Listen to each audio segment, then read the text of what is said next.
Welcome to the Unofficial Controller Podcast, your weekly gaming podcast, episode number 304, with me, George, and this week joined by, well, look at him, it's RGT. He's pro gamer to my, as you can see, pro gainer. I don't mean muscular, I'm talking adipose, baby. RGT, how's it going, you hulk of burning muscle? I don't know if I'd class myself as a hulk of burning muscle, but I'm very well, thank you. How are you? I think you look like a fine-honed piece of Wagyu beef. I don't think you probably keep yourself in a too dissimilar process to a Wagyu cow. Music playing, background nice, you know, Dons comes in and massages your haunches. Very true. Nice selection of chow put down in front of you. And, out of a trough. I was going to say it, and then I didn't want to, and then go there. Go all in. We're all in. Yeah. So rolling around in your own mess a little bit, you know. I wasn't going to go that far, but oh, so now I've gone too far. Hey, if you tuned in, we're now a video show. Apparently, welcome. So we better let you know straight away that this is a video game podcast.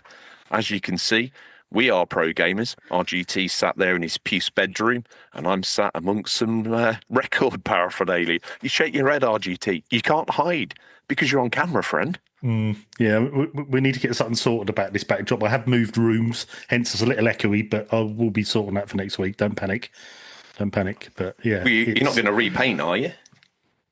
We'll see. We'll see. Well, that was the £4,000 can of special Gwyneth Paltrow paint that was the same colour as her in a labia. That was, yeah. I've also got the candles as well, just for the ambiance. Yeah. When the paint smell fades, just like that wick, baby. Certainly. I think we have probably done enough of the preamble, and one would argue not even gamer related. So I swing to you in your finely attuned Stars team attire and ask you, because I've kind of forgot how the show goes, if I'm honest. I thought I was on flashback for 2 seconds. Bit of a fever dream. Very. Yeah. Because I'm sitting in a completely different room at the moment. Thinking, Silver electrical contact cleaner RGT. Yep. Yeah. 500 millilitre can. What have you been playing? Not a lot, but a little. I have finished this week, which I didn't think I would. I finished Sleeping Dogs, our Generation 7 playthrough game. Oh, have you? Yes, I have. Yeah. I was really struggling. We were playing up to mission 20 about a week ago, and I'd got to like 15 and just way behind with all what we've got going on behind the scenes, and work was really busy, and everyone had got to 20, and then people had said, I was like, don't wait for me, just go on, get to the end. People had got to 30, and then I had a night off the other night, and I thought, do you know what? I'm going to pull the pants down of Sleeping Dogs and give it a damn good thrashing. Oh, okay. How did that feel? Absolutely wonderful. Oh, good. I got myself a couple of little brew dogs. Got the went there. Got the Retro Fighters Defender and thought, right, here we go. You went there. Oh, I went there. 2:00 in the morning I finished, and I had 2 missions left. Get in. I then spent my day off waiting for a washing machine and building the kitchen cabinet, absolutely knackered. And then last night I finished the last 2 missions. So overall, for a PS3 game, very good. Yes. I've a few people, I think, in the group who are playing it prefer it to GTA 4. I wouldn't say that. I wouldn't say it's a GTA. I wouldn't say I expect a GTA 4. But what I will say, it's surprisingly Square Enix as well, which that always amazes me every time I see that. And why did we never get another one? You know, because they've done a really good job with this. That open world crime, you know. I guess it was. There's a certain game that absolutely owns that space, and it doesn't matter if you're a Sleeping Dogs, a True Crime, or Watch Dogs, or whatever. You're just never going to be anything more than a good for a GTA clone.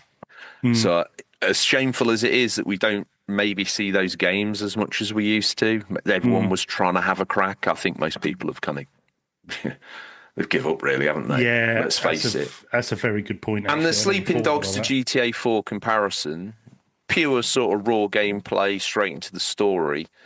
So what I've noticed from my kind of I'm halfway through. I think I've done like 15 missions or whatnot. You told me off and I carried on playing and haven't got back to it. But I know there's a lot less friction.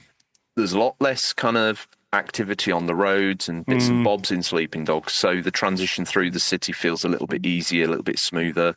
I think the driving dynamics of GTA 4, as much as I love them, they were maligned at the time per se, and maybe not everyone's cup of tea now. So Sleeping Dogs is a little bit more available. It's a little bit more easier to have a go with.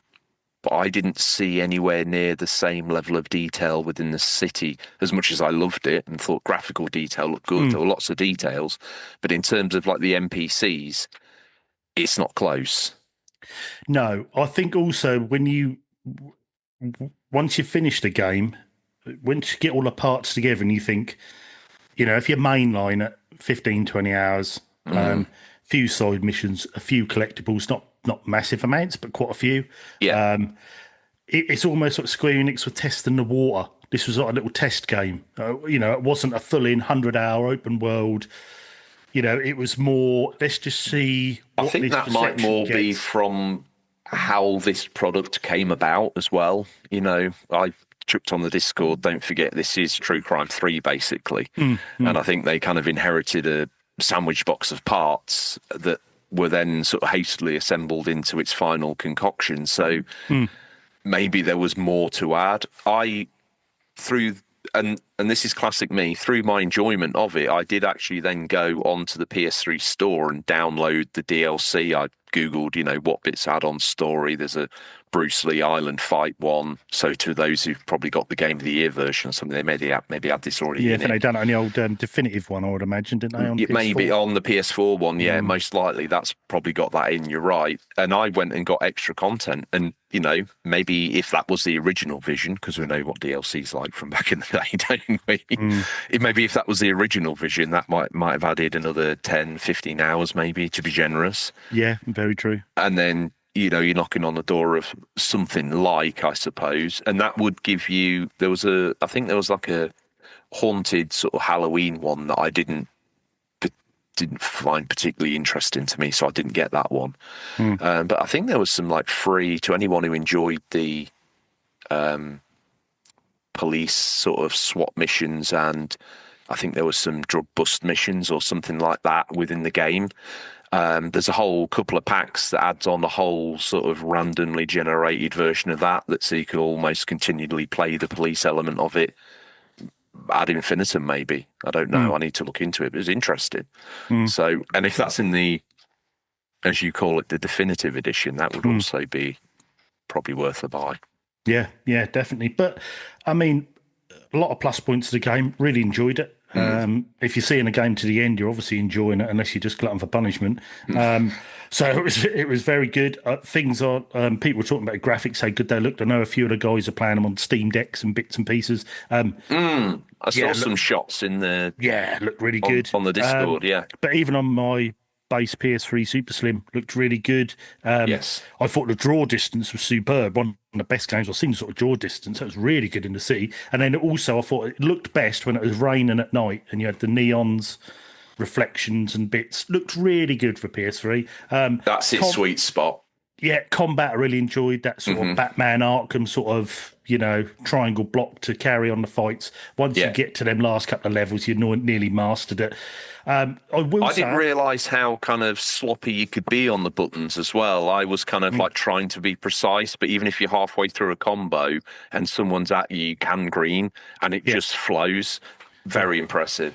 Yeah. I almost think it's probably a bit too easy at times. Because you got down to the final two missions, and although they were quite long, they were a bit of a breeze to get through. The gun ones you had to figure out sometimes because your ammo was a bit short, but the actual last few fights, I didn't really have a problem with them at all, because once you got that rhythm in of the blocking, you don't really seem to have a problem. No, but saying that, there were times where I kind of maybe relaxed a bit, and then it pulled my pants down. Yeah, It's like, bit, yeah. okay, so you have to really be in the zone when you're playing it, which is good for the experience. But I think, if you've got a PS3 and you never played this for, I think CX list at £3.50. That's unbelievable. I mean, that's a lot of game for. I think it's a bit more for the definitive edition. Obviously, is about £18. I think. Because 15 feels like a gut punch for that. Yeah, it's around about there. But I mean, £3.50 for a PS3 game that good. I mean, Fat Zangief suggested this in our lists for the vote. And as of recording today, Captain Scarlet come on and said, "Oh, thanks for Game Thomas. God, I never played this if I hadn't been part of this." Blah blah blah. And I was like, "Don't credit me." I said, "Fat Zangief picked this one, so I can't take all the credit for that. Bless him." So brilliant game, great fun, not too long, good graphics, combat's really good. It's an old cliche story, isn't it? Man comes from the rough side of the city. He goes away, becomes a cop, comes back, goes undercover. It's that sort of thing. But they do it well. I actually checked because I thought, hang on a minute, is this guy from True Crime Streets of LA? Are they actually? But it's not. It's a totally different bloke. So apologies. I thought that would have been a nice callback, but no. But yeah, just a really good, solid game, for the money. Really enjoyed it. Like I say, I know you are very right in what you say with that genre. If you're not GTA, you're a clone. Do you want to be seen as a clone? No, so you don't make it. So it would have been nice for a second one, but, I think, to be fair as well, it seems to hold off, like buyers as well. It makes them nervous about committing. It's like, oh, it's a GTA clone. Is it not? And people are very loyal to that brand as well. So it's a shame that maybe didn't get picked up as much. And it made that transition from PS3 to PS4 and 360 and Xbox One or whatever it was. And yeah, it kind of deserved it. It does look better in that definitive edition, to be fair. It does look better. Yeah, and I expect the frame rate's a bit more solid than that and bits and pieces. I mean, things in the game I found, like driving the cars was very sort of arcadey. Not quite there, but people they that's prefer why it. I feel that lends to its more general appeal as a game. Exactly. Yes. User friendly for sure. Exactly. Yeah, definitely. But yeah, like I say, definitely recommend it. Anyone out there who haven't played it, give it a go. Give it a shot. And also, like I said, this was our Generation 7 playthrough, which on our Discord, we've got RGT Back to Past. If you want to join in, jump on the Discord, jump on. And once we're just waiting for a few more people to finish Sleeping Dogs. Once it's done, we'll chuck 4 more games on, have a vote, and then we all play that together. So, yeah, join in. It's great fun. Thank you, Fat Zangief. Yes, great choice. Absolutely banging choice. And the only other game I've been playing, which I started after completing this, this week, is Infamous on the PS3. The first one? First one, yeah.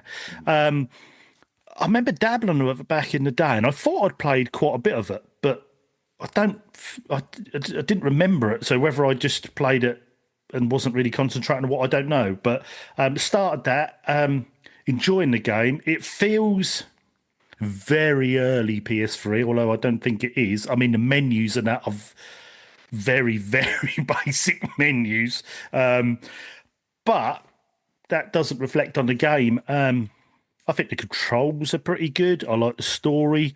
There's not too much faffing, if there was at that time. You're straight into the game, off doing missions. It reminds me, for some reason, of the way he runs and the way the people are in the city. It reminds me of the PS2 game by, I think it was Rockstar, which was State of Emergency.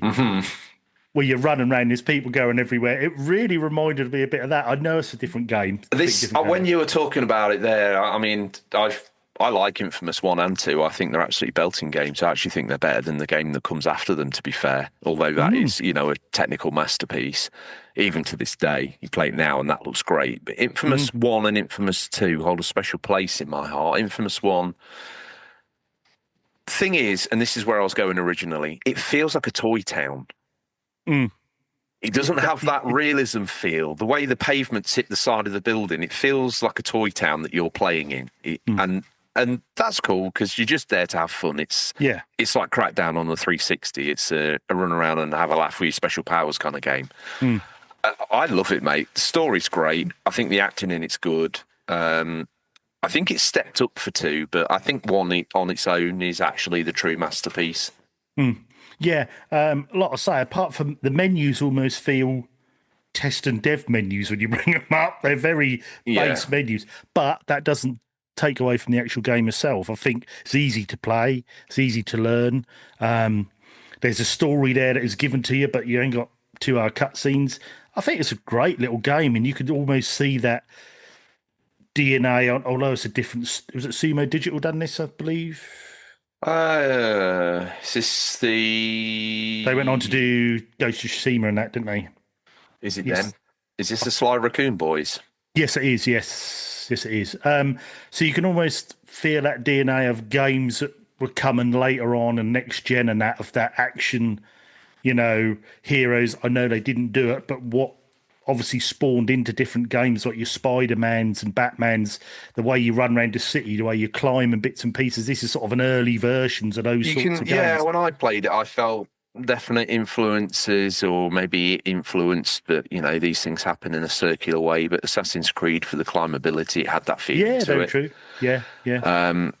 I think I felt, it was attempting lots of different things. It was incorporating like a Fable morality system, which was interesting as well, which, Yeah, that's what I was thinking of Fable when they first introduced me to the good and evil morality system. So, and then that kind of hover skate ability, it's got like the Tony Hawk's vibe to it. Really, you can link up the combos if you really want to, and you can grind across buildings. It's interesting. It's got that kind of feeling of. There was a game like this, wasn't there? Was it on Xbox? Insomniac's first one, that Sunset Overdrive. Sunset Overdrive, that's it. Yeah. Yes. That gave me these vibes. Obviously, it kind of went further down the sort of traversal route than this, but yeah, it's fun. The little side missions that you stumble across. 1 does feel a little bit more hobbyist in its assembly as a game, I have to admit, and 2's got that kind of polish, but to me, it loses just... I always like first games in series. I don't necessarily... I know a sequel always improves upon everything, but it never sometimes quite improves upon what I want. And I listened to the show this week that you boys did with Seb, and he's like... And you can listen to this now, Seb. He gave it all the stick about, have you heard all the crow about George was saying about Fable and this, that, and the other? Like, yeah, I get it. I see it all. I understand what he's saying. But it's down to my particular taste of whether it activates for me, whether it's my Fable or not my Fable. And I think a lot of that comes from, how you felt when you played that first game. You knew what that first game done, and that's what they need to regenerate. It's not so much the graphics or the music or who's in it. It's whether they replicate what they were able to produce for you in that first title. And I know what you mean. Yeah, a lot of sequels recently have fallen a bit short of maybe what I found good about the first part, and a lot of that maybe is the isolation or what, I don't know. And then the second one, it's like it's good, there's no doubt about it, it's great. It's not what George personally wanted. And so it's also hard because if it's a new IP and that's the first time you've played that game, it will give you a certain feeling. Now, you're not going to get that with the second game, so it needs to be pretty special to give you a feeling. So it's quite hard to replicate that. It is. But yeah, it'll be so far. Like I say, I think it's a good game. It's easy to pick up and play. I don't think there's so far any problems. I mean, it's got that sort of brown resistant sort of style to the graphics, but you did in them days on the PS3. It weren't until later where they were getting more colourful. But it plays well. It's quite a good story. It's almost got a bit of a tongue-in-cheek sort of side to it. Ain't no doubt about it. Yeah, but very good. I mean, it's straight to the point. Right, you got to get out of the city, go over there, climb the bridge. You can work out easy what you got to do. Fight with your enemies, get over. Next mission. Good fun. I'm looking forward to playing more. How far into it are you? Because it's not too long, actually. No, I think Time to Beat said about 12 hours, something like that. Yeah, neither I'm not too far in. I've done all that first part. Then you have to go underneath the bridge to get across the other part of the city, and I've done a couple of missions over there. So not too, probably hour and a half in, I would imagine, something like that, 2 hours. So, but yeah, very good. I'm just trying to keep. Didn't I call you Zeke a few episodes ago? Yeah. Zeke. But I panicked. Pay attention to him and pay attention to the story, because like it gets a little bit crazy. I can imagine. It feels like that sort of game.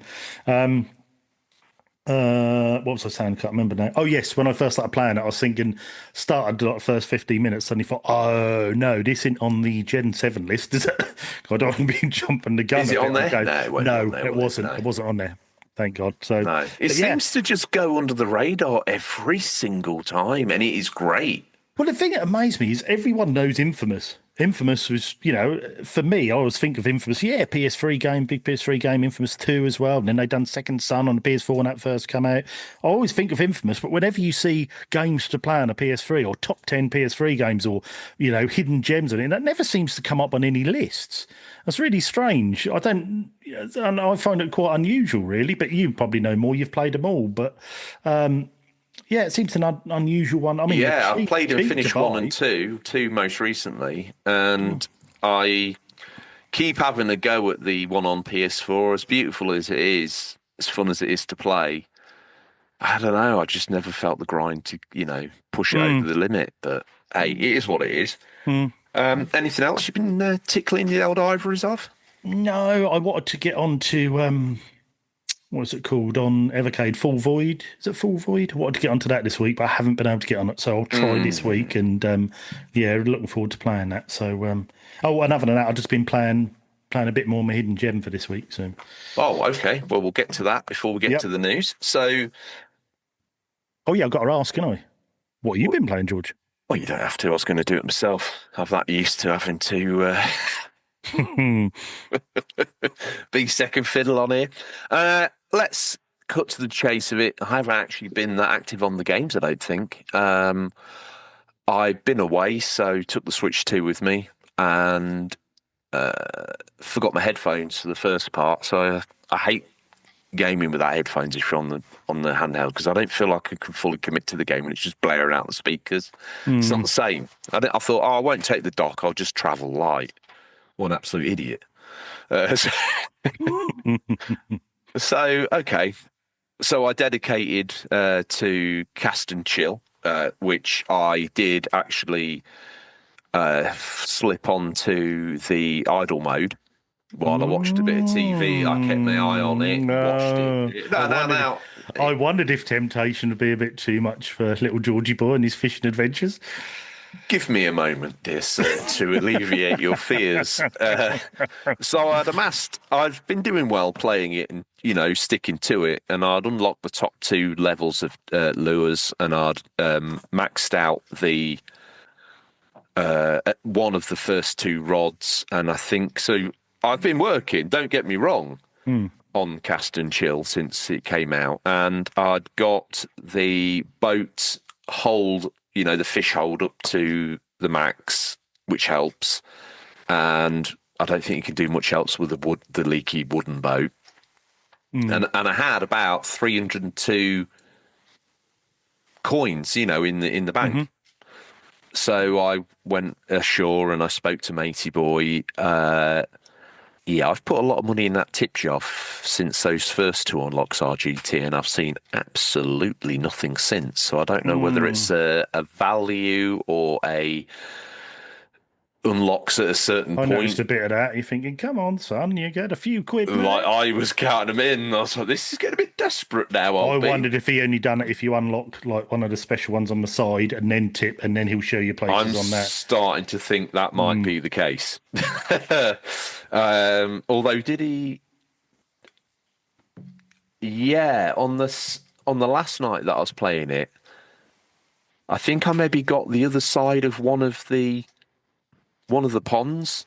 I got an unlock on the other side, so maybe, I'll double check on that and come back to you, because I'll double check the name as well. I'll confirm it next week. note to self, remember to look on that game and then broadcast this on there. But then obviously I stuck it in the idle mode, and there was something quite nice about just having it as like a screensaver. Obviously in handheld mode I had to keep touching the screen to wake it up, because otherwise it was like black. Just go in your settings. I like touching it, so Yeah, no, I'm talking about your Switch. If you go in the settings, and I like touching that. Yeah, I know, but then I have to remember to go in and turn it off. But I think doesn't it still carry on when the screen's on black?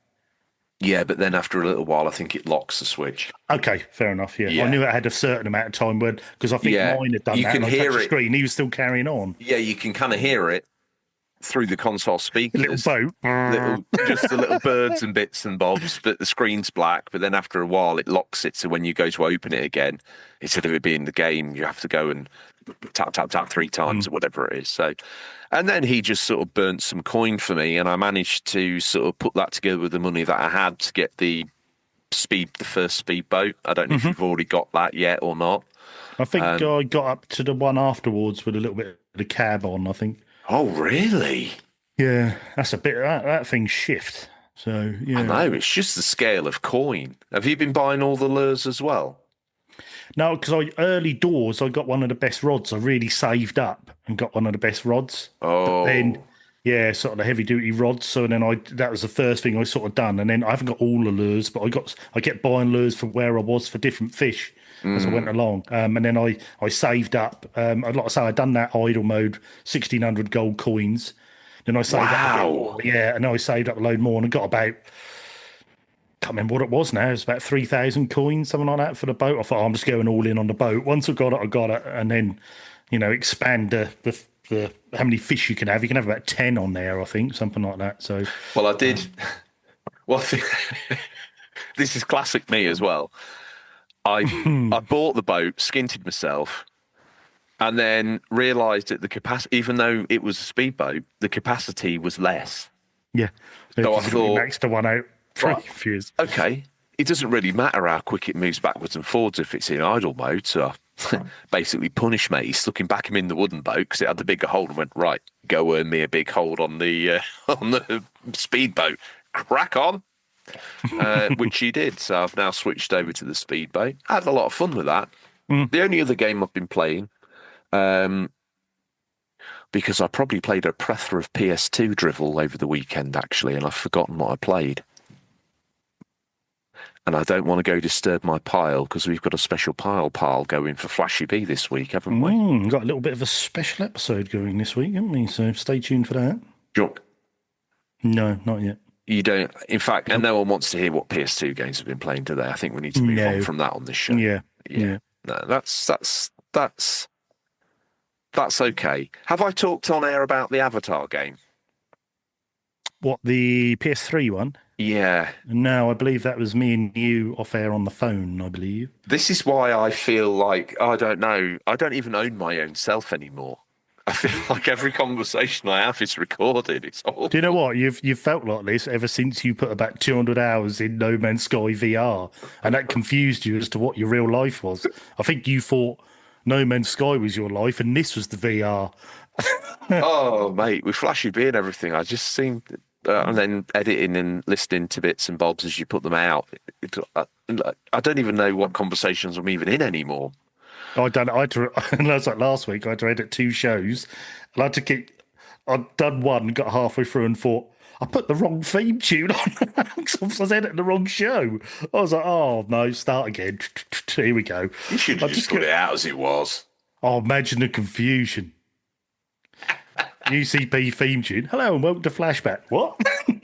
That Flashback tune's an absolute banger, mate. That is brilliant. I love that tune. Down, down, down, down, down, down, down. Yeah, if you don't know, we do have another channel show called Flashback. You should check it out if you're into video game history, I would say. Yeah. Leave a bit of intrigue on the table. Links everywhere. Actually, we'll try and get a link on the Instagram if that's where you even look at us anymore. You've got to think that's probably dead app. X is dead. Anyway, what am I talking about? They didn't come in to listen to that. They came in to listen to me talk about video games. At least I think they did. If you want to hear me prattle on about other things, you better let me know. Third show. The third show, General Prattle. That'll break us. Can't do 3. General Prattle I might be able to manage. Although it would be about video games, wouldn't it? Let's face it. They'd end up on them. God, boy, sick. The other game I was playing when I actually then picked up my headphones was Zelda Breath of the Wild Switch 2 edition. Really? Now, I did not expect you to say this. I thought you'd say this. You're a bit of an out-and-out hater of the BOTW. What's an out-of-out hater? That was actually, when I said that, I actually thought it was a bit harsh. But you're a little harsh. You're not fond of it. You're not fond of it. It's not your sort of game. It's not my kind of Zelda. Yes. As we talked about before. Yes. It's not my kind of Zelda.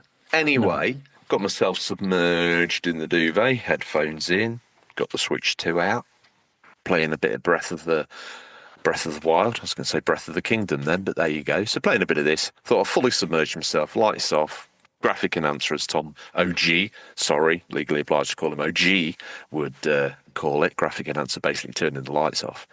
Actually found myself quite enjoying it. So I got out the... Simmer down. Okay, sorry.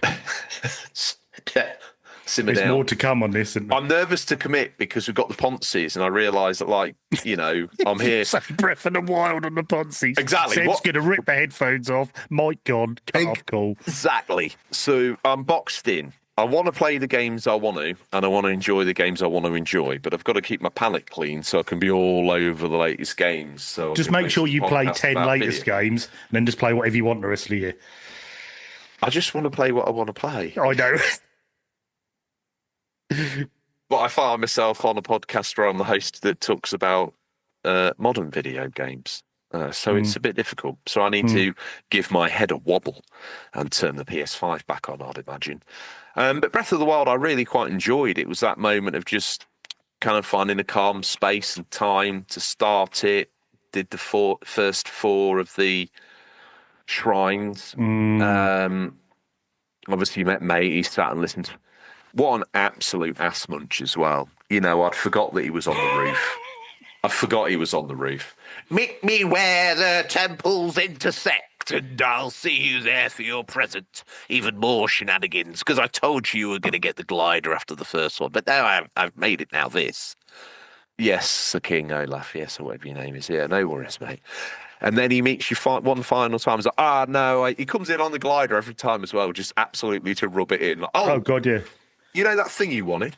Yeah, I'll see you with it. Before I give it to you, you must meet me where.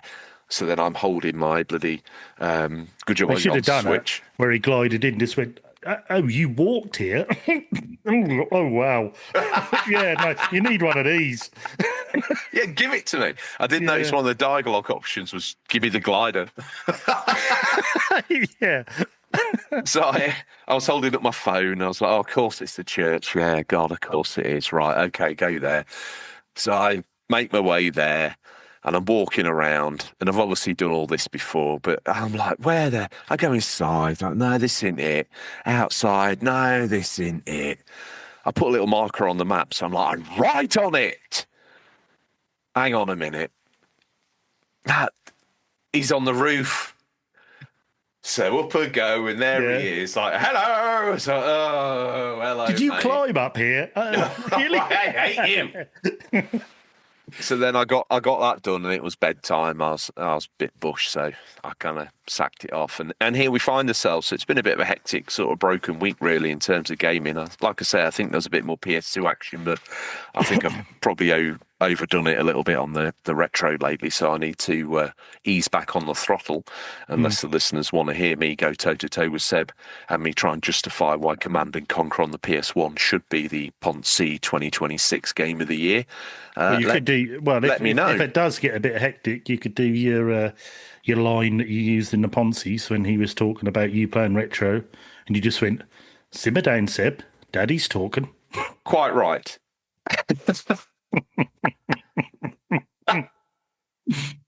I lost myself for a moment there, didn't I? Fantastic. Dad mode kicked in. Simmer down, son. Daddy's talking. To be fair, I let him play with the train set, so suppose I shouldn't be surprised if I get run down by a train. I think it's time. Mm-hmm. My throat's clear. I've been to my singing lessons. Oh, good. We're going to go OG Boone because I've forgotten what we did for the redo. So, and now remembered how it goes. Yeah, you're feeling it. I can see you feeling it. You're moistening your lips. Do you want to give me a bit of a Zangief? Do you want to give me a style that you'd like it sang in? And I'll give it a go. A style? Yeah. I would go for... I was thinking operatic, but I wouldn't do that to you. I've just hate myself already. Yeah, because your mic doesn't handle the high-pitched notes very well. So you just sitting there just mutantly warbling at the top of your voice like the Trio advert. Yeah. Oh, wow. Deep cut. That's a blast from the past. Not many of the listeners will know that. One bloke just went, I had my back up. I love Trio and clubs. I am going to go for a bit like Mike Skinner off the streets, like what Scott was doing on the Ponzies with his little rhymes. So I want you to give it that urban, edgy, almost talking style. Go. Hang on, let me remember this song. This is going to be beautiful. This is not good for an audio show. He's run it through his head, but if you're watching video, you can see him practicing. Here we go. Come on. RGT, yeah. He's like a Lone Ranger. Riding on down. Bring hidden gems to me.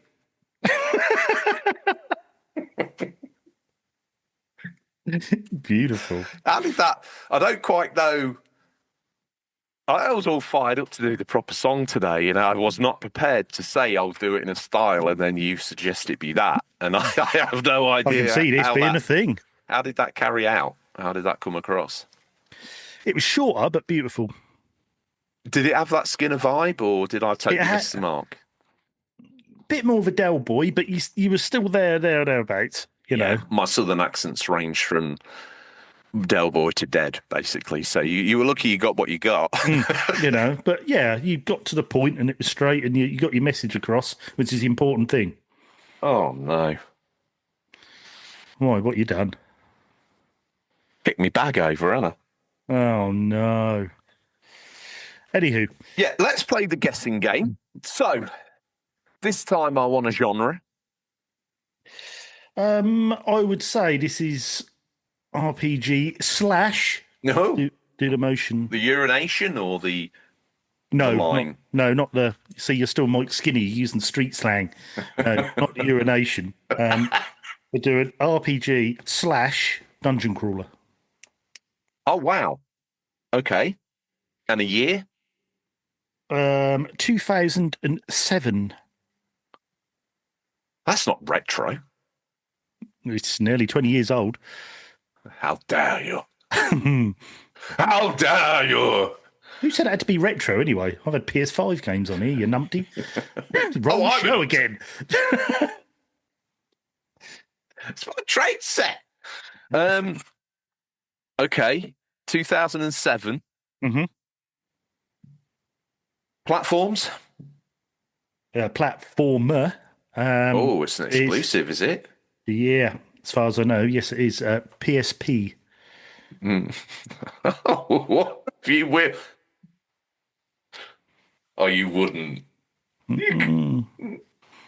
What do you think it could be, George? Is it? No, you wouldn't. No, give me the publisher. It is published depending on what region you're in, either Take-Two or 2K, depending on what region you're in, depending on. It's made by Supervillains Studio.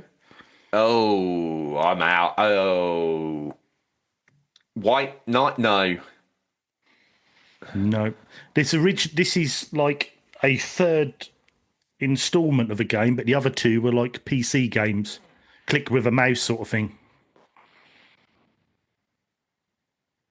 You've got you intrigued. Do I own it?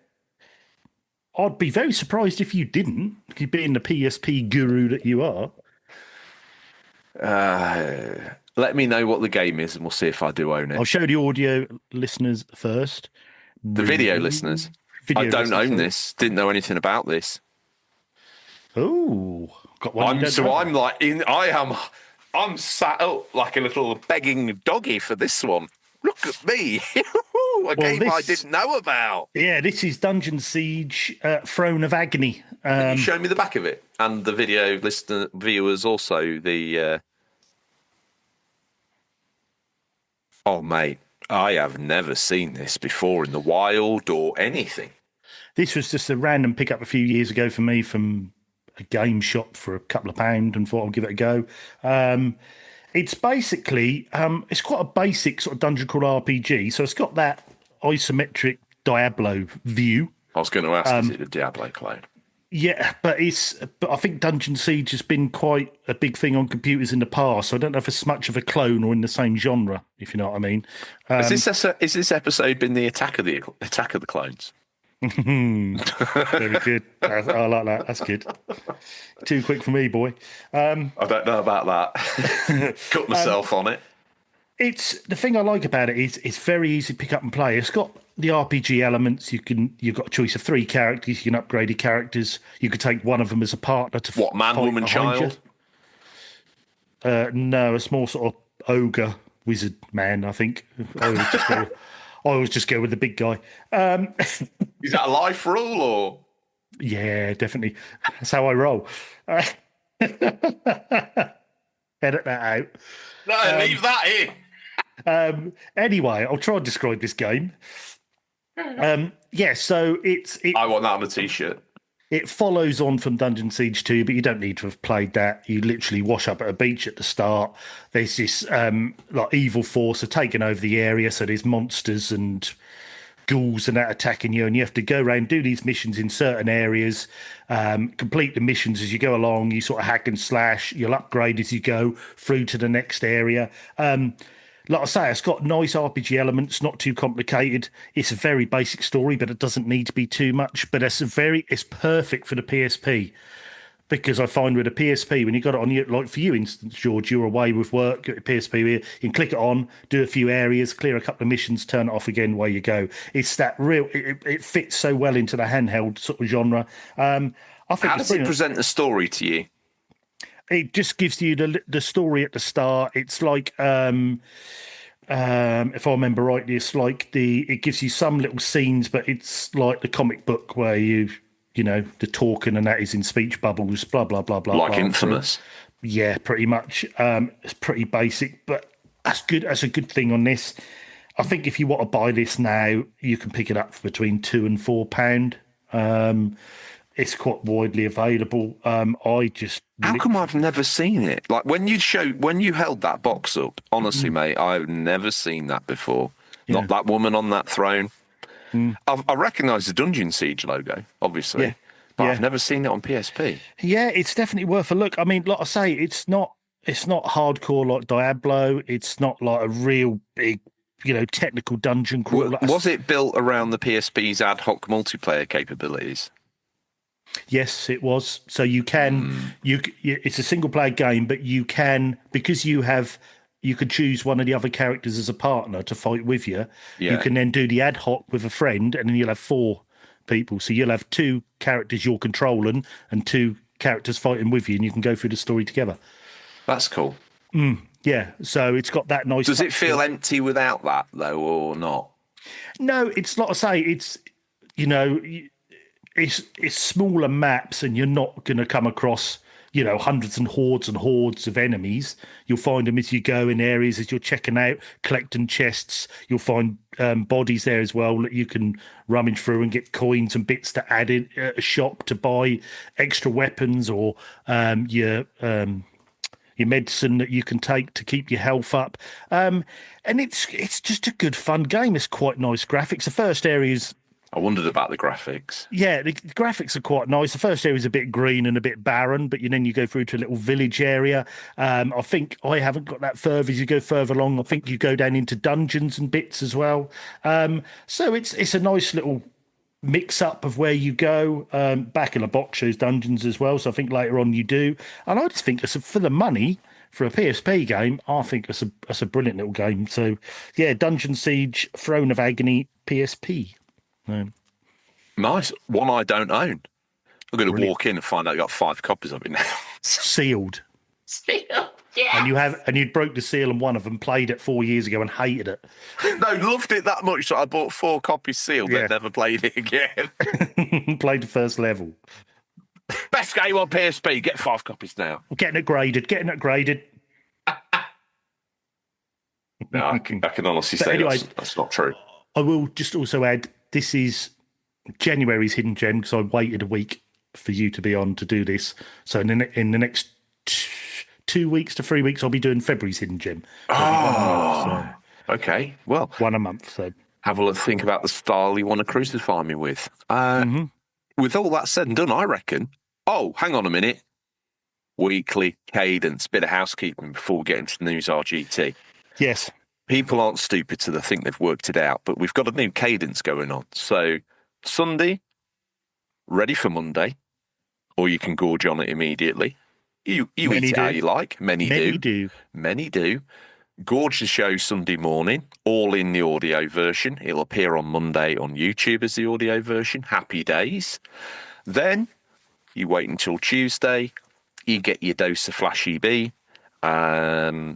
That's taking off like hot spanners all over the place, so make sure you get into that. Find it on your Spotify, on your iTunes, and on your YouTubes, right, RGT? We know that. They go on there. And then on the Wednesday, you're going to get a slice of UCP video version of the main show, RGT. Yes, correct? So this is correct, yeah. We're going to give you slice after slice after... We're halfway through the week, RGT, and we just keep giving. And bizarrely, it's free. Yeah, we must be... Is Flashy B free? Yes. Yep, free, gratis, yep, nothing. Wow. We do it for the love of games. And you. Well, games. Wow. Well, there you go. I think maybe we do. Yeah, do we go Flashy B video Thursday? We need titles though. Leave that with us. Yeah, we'll see. It might be a bit early for videos on Flashy B as yet. We'll see. I think it's time to unleash the Puce bedroom upon the Flashy B audio listeners. Such an... Oh, dear. Oh, I had a comment from a listener this week. You could rip the living hell out of mine. I mean, what did someone say the other day? These guys have barely got a hair follicle between them and the main gobshite's got a picture of Jason Donovan on the wall. I mean, what can I say? I mean, we did need bringing down a peg or two. We got a little bit ahead of ourselves recently, haven't we? Talking Flashy B and ponces and wearing bow ties and whatnot.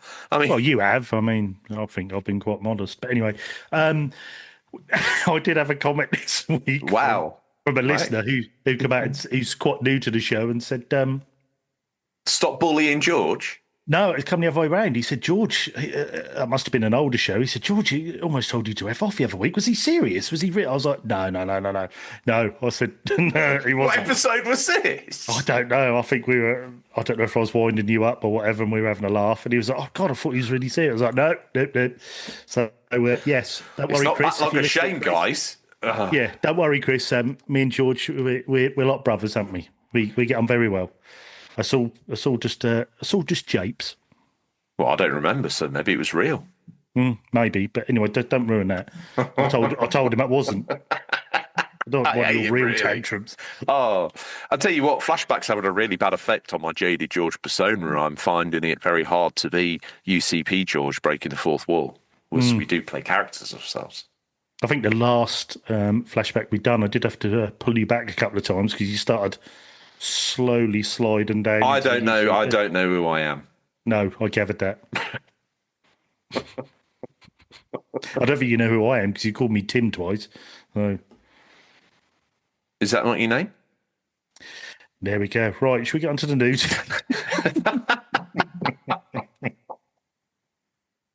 It's time for the news. We scour the very darkest regions of the internet to bring you the latest stories. First up, your news is in the docket, by the way, handsome man. Oh, was it? You told me I was prepared today, and I am. I have no idea where mine is. It's in the chat. Nope. If you send it before we come on air, then it won't show. You have to send it while we're on air. Why do you always have to make out Steve. like things don't work properly when I do them, when actually they're working absolutely fine? Have they worked properly? Well, one could argue, yeah. Because, now I've got it because you've. Oh well, you've got it. As if I've done anything, listeners. Look, sorry, listeners. Unless I'm moving it with like little Tim. I suppose you put up with amateur hour for 7 years, so we might as well carry on. Anyway, what's first up? Oh no, things are changing now. RGT, we're in the 4K RGT era. I mean, look out! Business just picked up, Chief. I need a 4K camera first. Hallmarking quality is evident. I mean, I'm looking like I look like the bamboozle guy. No, I said you look like Watchdogs. Oh yeah, that was it. Yeah, well, I now think I look like the bamboozle guy from Teletext. You've got the hood, you've got the hat. It looks like you're about to go and hack a security camera. I think that makes probably most sort of career sense to me right now. Anyway, let's get into this because, once again, as always, when I'm at the wheelhouse of the show, we got some news. I noticed you didn't do any news last week. You just indulged Seb's indie divulgence. I daren't stop him. If he's on an indie run, he goes proper mental if you stop him. It was like watching Scotty wrestle a bull. That was. We just had to tame him. That was like a new stallion. Just taming that stallion down a bit because he was on an Indian. He was on an indie vibe. I'm not cutting this out. You can let it all ride out on the internet now, boy. Don't, because I'm going to go in a minute. Don't. I'm going to laugh my ass off in a minute. Don't stop. Right, read the news for God's sake. Oh God, I got someone of engines on yourself. Right, let's have a look, see what we got here. So, as I was saying, I'm in the wheelhouse of the news show right now, so we're going to go Holy Trinity. I know you've not been respecting the Holy Trinity while I've been away, so here I am to put it right. Not Sammy, though. Wow, hero. Thanks, mate. Over at Push Square, we got Stephen Tailby. Now, I'd imagine he's a tall man. Somebody tells me he's been bullied all his life about whether he's got a tail or not. I'd say he has. But let's not make a big thing of it because this news is pure fire. I kid you not. I saw this. You're building it up? Listen, let me build it up. Let me get the hype machine. I saw this, I was scrolling through, and I saw it, and I was like, boom, my eyes, boof, out in sockets, slap back in again, had to scrub them to make sure what I was seeing was My true. name is Mayo4. Mate, take a seat for a moment and let the real gamers, real freaking gamers how have a very moment dare you to tell everybody about this gangbuster news. Thank you to Stephen Tolby at Push Square, because guess what? The team behind Train Sim World is making a full Thomas and Friends game for PS5 and PS4. People always talk about how IO Interactive and the James Bond license are a match made in heaven. But we think there's a new pairing that takes the biscuit. Thomas and Friends Wonder of Sodor has just been announced, and it comes from Dovetail Games, the studio behind Train Sim World. Head on over. Are you really reading this story? Yeah, head on over to YouTube. This is why it's here, dude, because it is. And I tell you what, when you see it, you will be like mind blown. Developed in collaboration with Mattel, the game has you taking control of several characters from a popular kids show and TV series, including Thomas, Percy, Gordon, Diesel, Emily, James, who's a separate purchase or included in the deluxe edition. Jesus Christ. The entire island of Sodor, recreated as faithfully as possible, is present and yours to explore in the game, and there are a few ways to play. Firstly, there are 8 stories to play through, which include classic and original titles inspired by the source material. These stories are narrated by Mark Morahan, who provided his voice for the TV show for many years. Secondly, there's timetable mode, which lets you play a day in the life of one of the characters carrying out their duties. You can also do as you please in explore mode, allowing you to walk around Sodor in first person and ride and drive trains at your leisure. You'll be able to freely play characters along the route to create your own scenes too. There's also something called the shunting challenge, in which you need to move troublesome trucks into certain orders, as few moves as possible. The game has simplified controls to make it accessible for players of all ages and skill levels, but for trained sim world fanatics, there'll also be some realistic control options. There's no release date yet in place, but the game's coming to PS5, PS4, where it will cost £29.99 English pounds, £34.99 European euros, and 39.99 American dollars for the standard edition. RGT. Right. Before we go any further, sorry to everyone if you've come for hot off the press gaming news. This is hot off the press gaming news. Literally, secondly, today. Are you all right? Why? What's wrong with me? I'm in a different room. You're talking about Thomas the Tank Engine. This has gone very dreamlike. I'm not sure. I am the Dream Lord. Welcome to hell. Are you sure you're all right? Yeah, I'm totally fine. Listen, let me tell you about why this is interesting. Because if you hop over, first of all, obviously, I would not normally be bringing in a Thomas the Tank Engine game. Of course I wouldn't. But the fact that they've somehow collaborated with the guys who make the full-on, and I mean to the pixel, full detail train sim, that they've actually combined to recreate the entire island of Sodor. Now you scoff, but when you see the trailer, oh mate, it looks like an episode. It looks awesome. Oh, good. I'll check that out. I hate you sometimes. I got all excited about this. I actually thought that was quite interesting news. I thought there was going to be, I know you like your train sims, and I know you like your classic toys. I'm hurt. After the Ponces, now this, I tell you what. I mean, is your next bit of news going to be a new game for Paw Patrol, or is it going to be, Get rid of the bluey news. Get rid of the bluey news. Get me something about. Give me some Switch. Get me some Switch shit. Get it now. Yeah. My career's on the line. Proper gaming news. Yeah, that's what we need. Yeah, well, is Thomas Tank? I take it Thomas Tank Engine is still a thing then for them to be making a game about Get it? a grip of yourself, mate. Come on. I'm not here to entertain this. You wanted drama before where I told you to F off on an episode. I mean, you're close. I'm done with you. This is big news. No, yeah, go on then. You fill us in why this is big news. Look, the people from Train Sim, which I love, which is out and out, probably one of the most realistic, if not the most realistic Sims, and it is actually, do you know what, quite a fun little game. Have actually got together with the people that make Thomas to bring this out. And I think this is phenomenal. What a mashup this is. This is beautiful. What's wrong with you? I mean, if you're going to use a children's train show, you're going to need, and you're going to make a game, I suppose, the people behind Train Simulator are the people to do it. We're doing a, I don't know if you know this, but we're doing a gaming show about kids' toys. All right. Anyway, next up from Pure Xbox, we've got... What the hell's wrong with you? Honestly, like OG would have been all over that. We have younger listeners, don't you forget that. Yeah, I'm sure they're really into Thomas the Tank Engine. And dads are like, yeah, actually, that could be cool. Bit of dad and son time on the PlayStation or Xbox with the boy. We can do a little bit of Thomas. I've heard he's got a bit of a realistic edge when he goes up to bed at night. I'll lash up like 20 cold trucks behind Thomas and watch him sweat. What's wrong with you?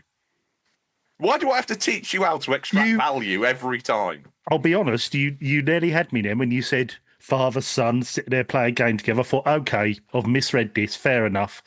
But then you had to end by, once the boy's gone to bed, I'm going to hook up 20 cold trucks and make Thomas sweat. Yeah, let's see how powerful this tank engine is. What is his brake horsepower?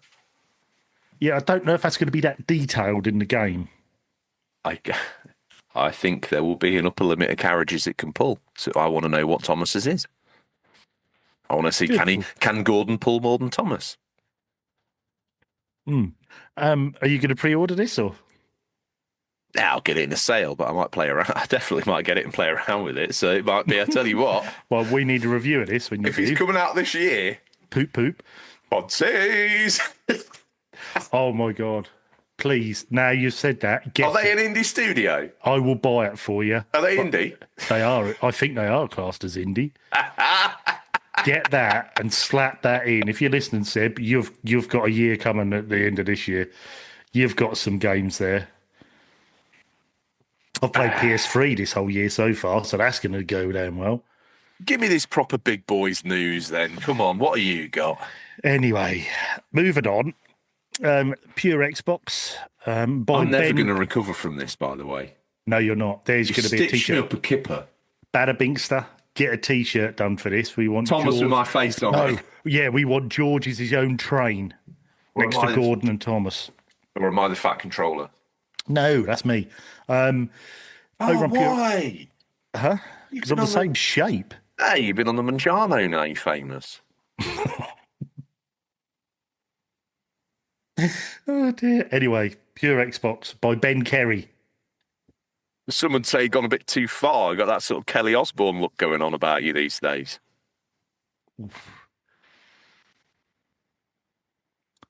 Anyway, by Ben Kerry. Xbox is reportedly... I'm going to get banned from the internet by the time this episode... This is how you know it's not flashy B, RGT. Definitely. So I've tried to say this one story about 4 times. Yeah. Right. Are we ready? I'm sat comfortably now. Right. Xbox is reportedly releasing a brand new controller revision in 2026, a year before next gen is set to arrive. As part of a huge report over at The Verge, journalist Tom Warren has revealed that Microsoft's next-gen Xbox controller revision is coming this year. After it reportedly originally cancelled, it was cancelled in 2024 when plans reportedly changed at Xbox HQ. Indeed, we heard about the Xbox Sybil controller revision years ago, and it sounds as though some form of the new pad will release here in 2026. Warren says that this year's revised controller includes Wi-Fi connectivity to reduce Xbox cloud gaming latency. He says, I'm hearing Microsoft has greenlit the next-gen Xbox controllers that include Wi-Fi connectivity to reduce Xbox cloud gaming latency. A new Xbox controller was originally planned for 2024 alongside a cancelled Xbox Series X refresh. The report doesn't go into detail about these old Sybil features we heard back in 2023. Such as haptic feedback, modular thumbsticks and a rechargeable battery and more. For now, all The Verge is reporting on is that the improved latency feature. He is hoping Xbox has more up its sleeve regarding this 2026 controller revision. Finally, the report also name drops Jez Corden's previous reporting on an Elite Series 3 controller potentially coming this year, but doesn't go as far as collaborating that just yet. Warren simply says that an Elite 3 would align with a rollout of next-gen Xbox controllers if it's indeed coming in 2026 as well. Of course, The Verge's information is just a report for now too, so it's worth taking it all with a pinch of salt until we hear more from Microsoft. Remember, we thought we were getting a big Xbox controller overhaul way back in 2024, and we're still using the launch Series XS controllers to this day. What do you make of all this, RGT? Well, I remember about 2 years into this generation, with how well the DualSense was doing, Xbox sort of came out and said, we're going to do a haptics and adaptive trigger controller. And then, like you say, it was cancelled. They never did come out with that. I think as well, if you've got both consoles, I know a lot of people say, a lot of the stuff in the PS5 controller isn't used by people all the time. You always get like one of the things, I think when I'm playing Final Fantasy Rebirth, you get brilliant use of the speaker in the controller. You get the haptics, you get the nice adaptive trigger, you get a bit of everything in that, which is really nice. But a lot of the time, I think you get used to it. Because when I went back to playing Forza Horizon on the Series X after not using a controller for a long time, it felt empty on the feel front because you've got a bit of rumble and that was a bit it, and the triggers didn't feel quite right. And I know I love the shape of the Series XS controller. I think it's a very ergonometry. It's very good in your hands, but it is lacking something. You get sort of used to the tech that's in the DualSense. So I think it's a great way to go. I think if Xbox did release a controller with haptics and adaptive triggers, and especially with this latency, this added Wi-Fi in. That's a great idea. I mean, I know when the PS4 they had the built-in Wi-Fi, so you could play the games on your phone. You know, like what was it, Knowledge is Power and all that. Like you can link your phone to the interior Wi-Fi. If they do that with a controller to improve their cloud game, which is all you know, already very good. Yeah, I mean, that's just a win-win. You know, if you're predominantly an Xbox gamer, it's a win-win, I think. I mean, I see a lot of good here. You got to wonder why they didn't do it before. They're a bit all over the place with what's happening at the moment. You know, they need money, but they could put a controller out and immediately get actual revenue in. You know, it's something that people have to buy or would like to buy. Especially if they've had the plans and pretty much there to release it, you know. Yeah, exactly that. So it seems a bit of a shame that we're still not there yet. I like the idea of everything it's doing. I was recently on the Series S this weekend, actually, to be fair. And one thing that strikes you about it, more than the ergonomics, which are probably a positive for Xbox, and disregarding the haptics and all that sort of gizmos, the thing that really bugs me about it is I'm slapping a couple of double A's in it. Yeah, I know I can get a dock, but they're normally Mickey Mouse and fall apart and you're messing about. So you've got to... You put in AA batteries in, people say, oh, it's consumer friendly, you know, because, you know, if one day the battery pack goes in the PS, but like, yeah, I worry about that when it does. Until then, I just want to charge it, sit down and go. I don't want to be rumbling through a drawer of dirty AAs, slapping them in there. Like yeah, I know what you mean. I've never been a fan, and I know some people do prefer that. But and on 360, to be fair, I had an official battery pack, so maybe it's just me not rooting down the proper accessories, but there's just something... Obviously, since the bifurcation of like the 360 and the PS3 and PlayStation chose one sort of controller route and Xbox the other, yeah, fine. But I just like the idea of being able to charge it. It's so much easier. You know, it saves messing about. And especially with, I mean, I think a lot of people forget how many extra features there is in a DualSense. So you can charge it from the bottom or the top because it's got wireless charging. It's got the... you can charge it with the USB-C. It's got the two microphones. It's got the speaker. It's so many bits more added tech. The touchpad. Now, I'm not saying all that tech is worth having on there, but it's so user friendly. When you finished your game, and your stand is also your charging dock, you just drop it in, bang, and that's always going to be fully charged every time you use it. Yeah, it that's so true. much easier. It really does. You know, just having that, and then you know, if you break it and you get a cheaper aftermarket one, you can charge it from the top. You can charge it from the bottom. You know, there's a lot of user friendliness in it, and I know a lot of people were worried with. I think even Xbox said this when this gen arrived, that they were worried about the longevity of the DualSense and the reliability of them. I'm still using my original PS5 controllers. I've never had no problem with them. I know some people do and different controllers, but yeah. My controller's kind of been in the round robin a little bit, so I don't know what's my original one and what's not. But generally, though, I've never had a problem with them. You get the updates coming down the pipe for them as well, which obviously is good. Obviously, a little bit of tweak here and there that you get every now and then. It was nice that evolved to be a wireless experience in the end, which was good. Yeah. Obviously, because you had to oh God, I've got to find out if you've already got the charging dock. We're talking PlayStation 5 here, guys. You know, you've got to then rumble around for that wire. And if you've got different ecosystems, you've got all these different ends. You're like, oh, God's sake. Yeah. Right, here we go. Plug it in. Yes, download. Okay, put the cable again, never to be seen again. You know, it's obvious that's improved and that's good. It's slick. Whether bringing a controller refresh mid-gen is actually worth it, because who's going to then make software for it really or utilize it properly? Well, I would probably say that this is either going to be the same controller as what their next console will be, or that next console is going to be delayed. I would probably say, if you're bringing so if that's the case, why not save this and make it special? I think is my other point. You know, why just release it just at the end of a pretty dismal, for most parties, really, the end of a dismal generation? It depends how, you know, if they are going to delay and it's going to be 2 or 3 years, well, make some money on that controller now and refresh it a bit for the next gen, I suppose. I guess stick an widget valve in it. And don't forget, they've really pushed this. Everything is an Xbox. Let's get that controller out now to make that experience even more seamless. You've got that controller, you've got that low, that Wi-Fi. Actually, you've got yeah, I low guess if latency. you're committed to the cloud gaming experience, this is your new controller. Yeah. You're technically our new sort of customer we're building everything around. So So I would imagine this controller isn't necessarily predominantly for an Xbox Series S or if X. they go all in on that cloud gaming, though, are we not just weeks away from another Google Stadia or whatever it was called? I mean, they've slowly been implementing it for a lot of years. Hopefully, they got a bit more experience and knowledge than what Google had, and they went all in on it, and it just didn't work. Whether, you'd like to think Microsoft with their tech and not to say their brilliant cloud system they got that they can make a bit more of a go of it. They've also got consoles as a bit of a backup in case it doesn't. Yeah. I suppose. Whereas Stadia, they were one and done, and hopefully this is maybe something that they can learn from the mistakes of Stadia and try and implement their own version. But, if anyone's going to do it, it's probably going to be them. So...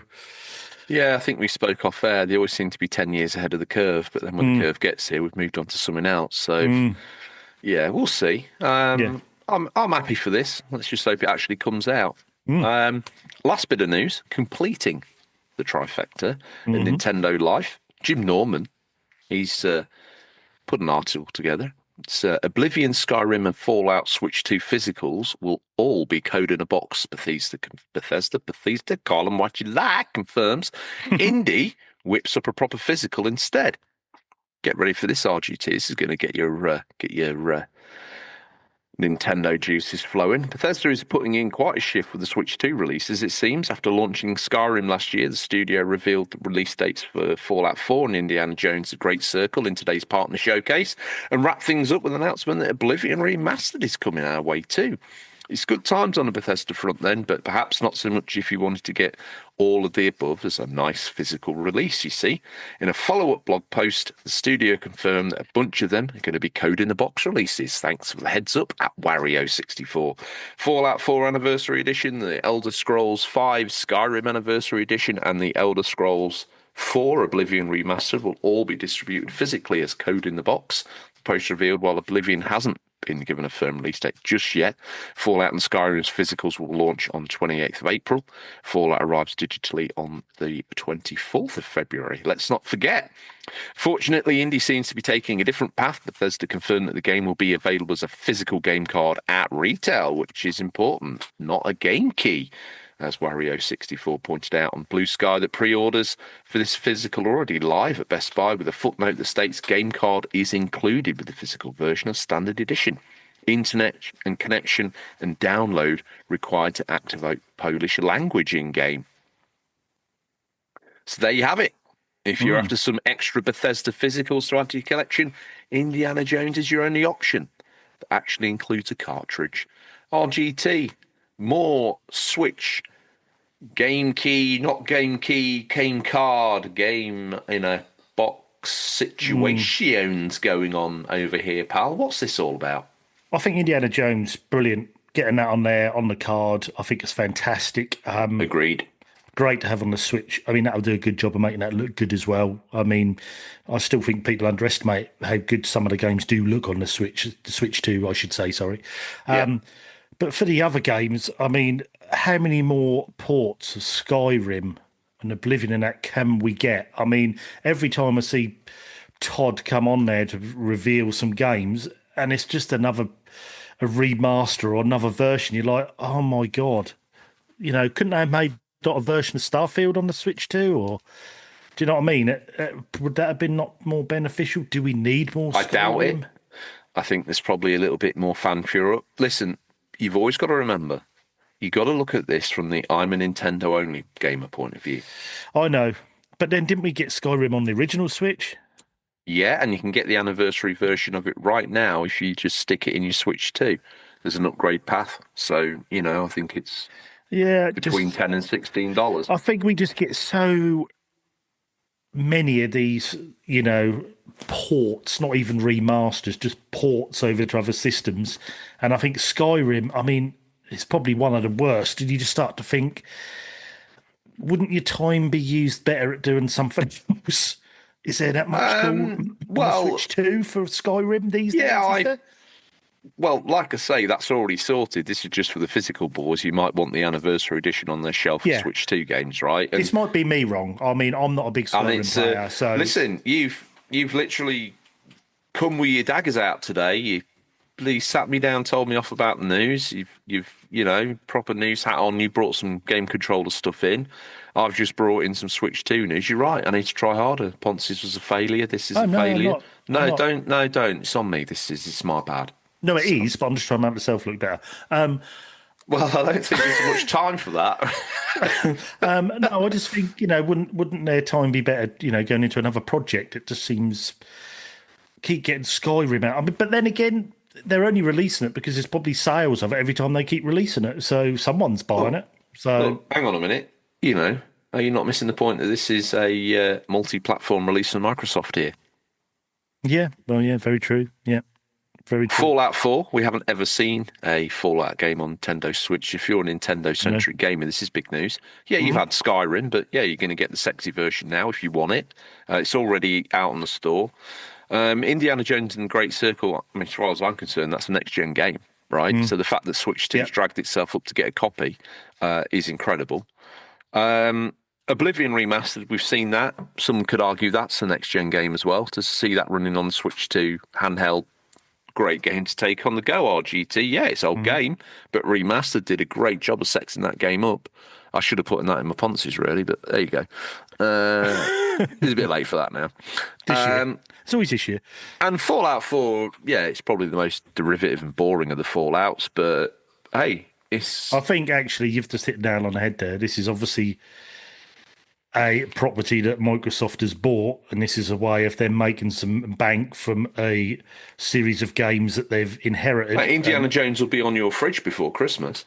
Oh, God, yeah. But then this is why they're making money off a catalogue that they've purchased without having to do a lot of work to it. So, yeah, I can see your point from that. As new owners, that is a way of making a few pounds. How are you going to do that? Release it on a system that hasn't had it before. So, yeah. It's money to money. And I think, to be fair, the Switch community has been screaming out for these. Even I was thinking the other day, I'd like these on there. I'd like these on there a lot. Yeah.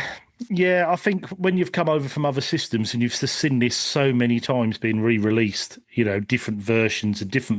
And it for me, I just sometimes think, oh, God, I can't see another trailer for Skyrim. I mean, that's going to be on me scientific calculator next week. It's just... Yeah. I think it's going to get worse before it gets better, because the new Elder Scrolls game's not exactly on the horizon, is it? Let's face it. I mean, it's been very oblique. That's on the event horizon, I think. Yeah, I think you're right. It's coming at some point in time. Yeah. So's the end of the world. So, to recap, I'm pumped to see that the Switch 2 is getting what I would call, current gen games. It's not like the Switch where it was a gen behind all the time. So this is positive. Yes, I know they're ports, but they're ports of games that, Fallout 4 and Oblivion Remastered are going to be ports of games that have got next-gen ports on the current consoles. So it is special. To get Indiana Jones and the Great Circle as well, I think, is the icing on the cake.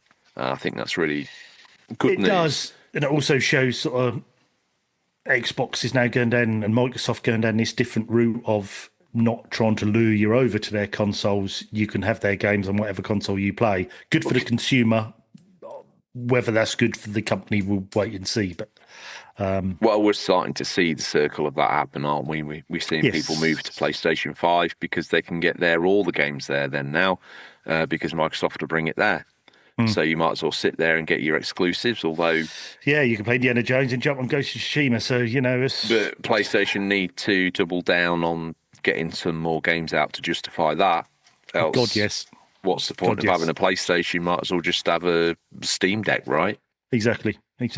Yeah. Scary times. Yes. That's the end of the news. Have you got any housekeeping for our dear listeners and viewers? We're now a video show. Look at this. Spent thousands on the set. Yeah, maybe not mine. We were an audio show first. It's going to take us a little while to transition to being a video show. Only got 38 pence in petty cash and an old Chewett. So yeah, and we've both got faces that look like shoes you should have discarded about 2 years ago. Well, I don't know about you, but I definitely have. You should have got rid of mine. Yeah, you don't want to look at me. Just zoom in on George if you want. Don't zoom in on me. Jesus Christ, I don't hold up to scrutiny very well. He's got a bloody body a crime watch, face a bloody just crime watch basically. Good from afar, far from good. I think that works out pretty well to describe me. If you get up close up in the visceral detail, it's a bit like, oh my god, mate, you literally hanging together with spit and baler band. Look at you. And I feel it. I also too hard on yourself. The ever increasing years make me think that I am not in the zeitgeist of the youth. I've got to wonder who's watching our vids. But if you resonate with us, tell a friend, or at least download it a couple of million times on your own phone so we can cash out and be like Logan Paul's or something. That was quite an old thing you just said then. You were doing well then, but then, you could cash out like one of them Logan Pauls. Thanks, Dad. I don't know how much more of this. I mean, is this part of the takeover? We'll discuss this off air. Anyway, I've got your P45. Wow. Yes, housekeeper this week. It's a proper Steve Jobs moment, isn't it? Close the door on the way out. Wow. Well, let's just hope it wasn't my ropey personality that was holding the show together all this time. It's been a ride. Yeah, you've had a good innings. Yeah. I'm proud of what I've achieved, to be fair. Yeah, you've done okay. Anyway, housekeeping this week. Any questions? Questions at unofficialcontrollerpodcast.com? I thought you were asking me. No. I was going to say, I just know what's the severance deal, or, what sort of share ratio am I going to get, or... We'll speak about this afterwards. We don't want to do this on air. Well, you said any questions. There's a lot. Yeah. Question at unofficialcontrollerpodcast.com.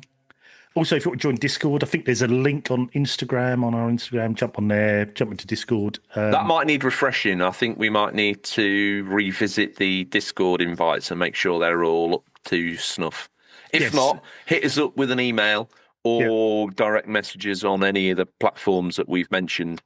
Then we'll send you a link straight to it. Yeah, I'm on there. Retro Gamer Thomas, message me if you want, and I'll send you a link to Discord. Yeah, make us work like your slaves. Make us sweat for your Discord thing. Yeah, that'll get them in.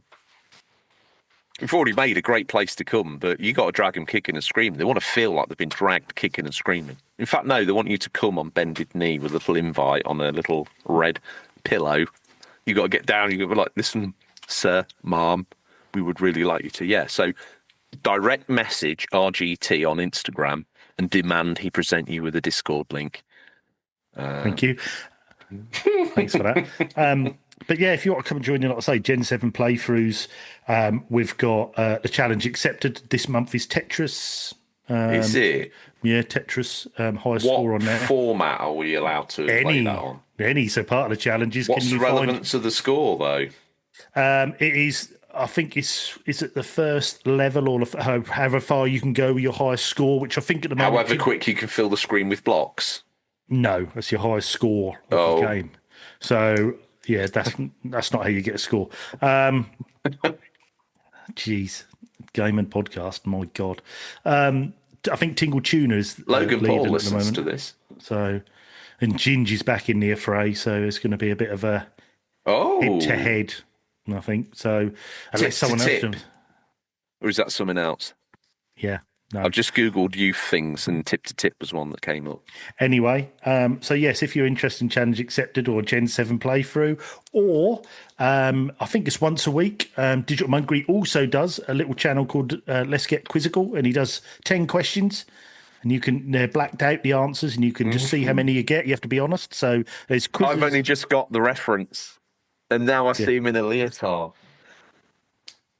He does wear a leotard quite a lot. Let's get quizzical. Let's get quizzical. Let's get quizzical. Let me hear your body talk. Jeez. That's going to be in my head all day now. Yeah, so anyway, so there's plenty to do on there. Come and say hi. The image I want to see is in your head is Digital Monkery in a leotard singing to you in a sultry voice. Let's get quizzical. That's in there. In the bank. Saved. God.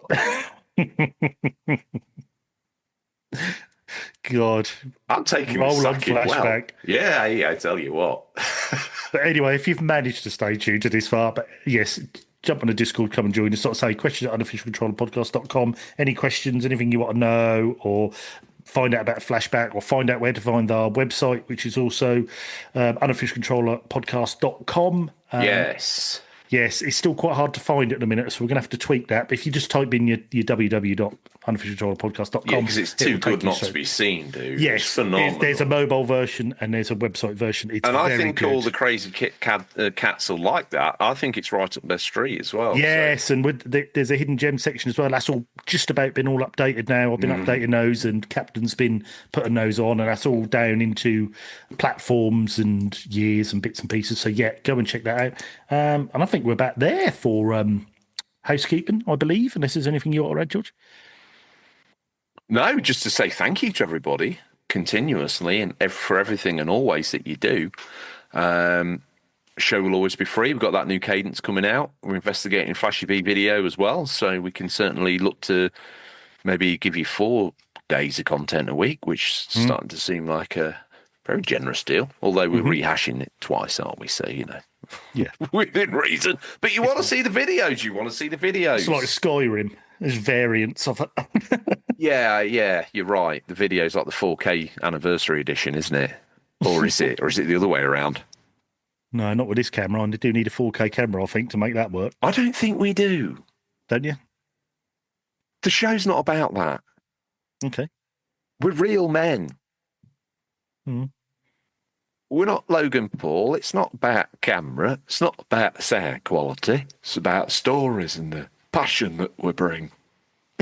God, if we done a show, that would be brilliant. When I was a lad, I played tennis. Once I picked up to Hovis and played Mario. I was playing, I didn't have consoles, so I used to arrange a couple of pedals on floor and you'd bang them around, pretend it was Mario or whatever the bigger boys or the rich kids had, Sounds like the Flumps. Anyway, we're going around, we're playing shooty bang games, pretend we're in a video game. Operation Wolf, come at me, mate. Like, oh, look at you, jump out of a bush, oh, let's scare the little fella a little bit, and he'd be like, pew, pew, pew. He'd have a twig or something, it'd be like, bang, bang, bang. Oh, it's Problem great. is, you've now turned into Bo Selector's Mel B. Oh, have I? Yeah. Mate, I was so into that. I was gone. I was method. I don't even know who I was. But yeah, you did turn into a bit of Bo Selector's Mel B there. That's a shame. Yeah. All right. Anyway, the show's free anyway, so it'll always be free. Yeah. And to those that do support the show, we're very grateful. So immensely grateful. Yes, definitely. We are here to give you a readout of your name, which is one of your perks. RGT, I don't know how this works anymore because we've got. We've had some new subs and bits and bobs, so I'm totally out of the loop. But I'm going to start off because I want to say a big thank you to Captain Scarlet for all the things that he's done behind the scenes for us recently and the great work that he's doing for us. Thank you very much. Who's next? Next, we have the wonderful Retro Ed. As always, great character, lovely guy, and I'll hopefully be meeting you soon in Bristol. So look forward to that. Retro Ed, thank you very much for your support. Tip to tip. Got a room booked? Yep. Awesome. Up next, I get lucky enough to ride in on the One Man George fan club, the One Man George army, actually. He's an absolute beast of a man. Yes. And he is very loyal to me. Very much so. He defends my honour at every corner of the Discord. He defends my honour on street corners in his random hometown. He'll sit and fight with someone almost to death to get them to listen to the show. Probably a bit easier. No, he doesn't like the easy route. Oh, he sits and fights. He does. Oh, wow. It's a new technique. Never seen it. I tell you what, I tell you why you've never seen it. Because there's no one left alive. Wow. That's been exposed to it. So who is this then? Thank you, Carlos. Thank you. And I'd just like to say, Carlos he has a very curated collection of imports and I tell you what, PC Engine, all the highbrow stuff. But do you know what I love? Every time on a Tuesday when Flashback goes live, he listens to it straight away, and by Wednesday, he's got some of his games from that month or that year, his imports, his Japanese little curios he's got, and I just think, and he has a little bit of text about it, and I went, oh, He does the that is research we wonderful. didn't. It's great. Yes. I wasn't going to put it like that, but yes, thanks, Carlos. Do you want to write some scripts? You've been mean to me today. No, I haven't, actually. I think I earned that. Okay, touche. Yeah. Next up, we have the wonderful Firm Returns. Thank you very much. Another guy who's big into the Switch and has got a very curated collection on the Switch. Got some great games. The amount of games he suggested to me, he's just cropped up. I'm thinking, what is that? And that'd be like indie titles or dungeon crawlers or roguelites. Yeah, he knows his stuff about the Switch. So, yes, thank you, Firm Returns. I've got a surprise for you, actually. I bet you have. New supporter. Just want to say thank you to Jeff over at Silverhook. Got in touch. Not only do they do electrical contact cleaner, but they also do a full range of. Jeff who? Pardon? Jeff who? Jeff Hook Jeff Hook from Silverhook. Oh wow! So that's how they got the name. Yeah. He's got because he had slightly grey hair, so his nickname was Silverhook. No, mate, no. No. Before, in history, when the brand first started, the family had a double-barreled name, Oh, okay. the Silverhooks. Ah, okay. So Jeff Hook got in touch from Silverhook Sure he did. Cleaners. It's just thank you for your support, Jeff. It means a lot that the message finally got home, so thank you. Who's next, RGT? Next, we have the wonderful restaurant in New York. We have Trestles of New York. Thank you very much for your long time support, and you have the best wings in New York. So thank you very much. Who we got next, then, George? Oh, Tactical. Tactical. come on. Who we got next? Up next. Come on, stop trying to count. No, I'm not trying to count. What I'm trying to tell you is the story I invented the other day for the history of this man. Okay, because what happened was there was a place in the 1300s in the monasteries where they wanted the chance to be able to let the canon or the deacon know, or just one of the general monks that, you take the mickey out of them. It's what's called a roast. Okay, but they found that they needed an area, a location within the cathedral or the abbey or whatever it is for this to take place. So they built a space. So what would happen is the monks would arrive here and they would roast the space monk.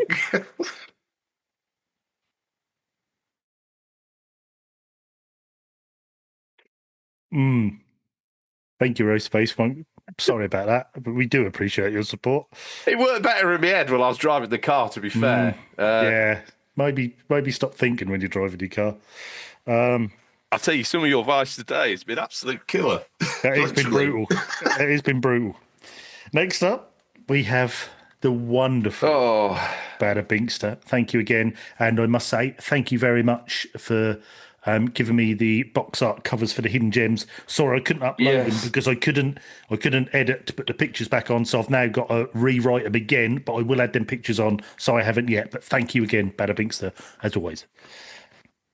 Tante Bellicosi, Bada Binkster. Grazie mille. That means I get the wonderful, and I have to admit, sexual experience. He's experienced, though. Stingle tuna. Tuna! Big tuna! My God. You need more sleep.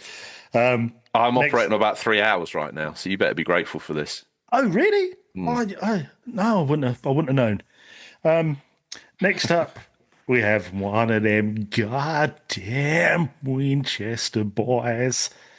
Digital Monkery. You've probably already heard me speak about him from doing Challenge Accepted and Let's Get Quizzical and bits and pieces he does for the show. So let's get quizzical. Quizzical. Let's get quizzical.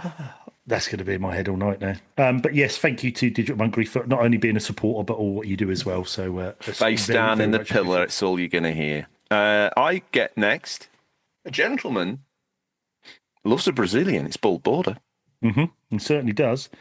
Yes, thank you, Bull Border. No, I want this because you always get both. It's not fair you get both. I know what you're doing. I'm not doing nothing. I'm not doing anything that you haven't You're trying to do the old switcheroo. I want the Zangief. So if I'm playing my hands into it, I'm playing my hands into it. Right. So I want to. God damn. It's the legendary backstage operator, infiltrator, bad boy. He doesn't go brown anymore. It just goes techno down, baby. Everything's black. Going in. Hot. Flashbang. Boom. Throats. Done. Out. Boba. Special. That was special. Now, was it the flashbang bit? Was that a bit too far, or? Next up, we have your. No, actually, you should read this. Stop trying to work out. This is your, it's special to you. You need to be reading this. Come on. Where you go. I don't want to play because you've been absolutely horrible. It's next, someone who isn't horrible, someone who's very loving to me, even though, one would argue if you're not sleeping with his mother anymore, you probably should just ditch him out your phone. But I don't do that because this is Ginge, my redheaded ex-stepson, who, to be honest, is probably one of the most magnificent men. Now, I found out recently he's been getting white finger. I'm a little concerned for you, boy. I don't want that. I don't want that holding you back in any way. So I think you need to get in touch with O'Daddy-O and we need to sort that out ASAP.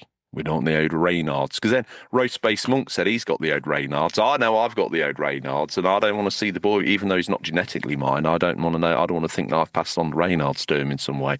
So we've got to get this white finger sorted immediately. We'll get stamped out. Me, Roast Base Monk, Ginge will sort of Reynards support group or whatever. I think Carlos has it as well. You don't realise people believe this, drivel, that we come out with it. Do you want to check the Discord? People believe this. Do you want to check the Discord? I'm not going to check the Discord, but I'm just saying the whole thing that we say here. What about Ginge? About everyone.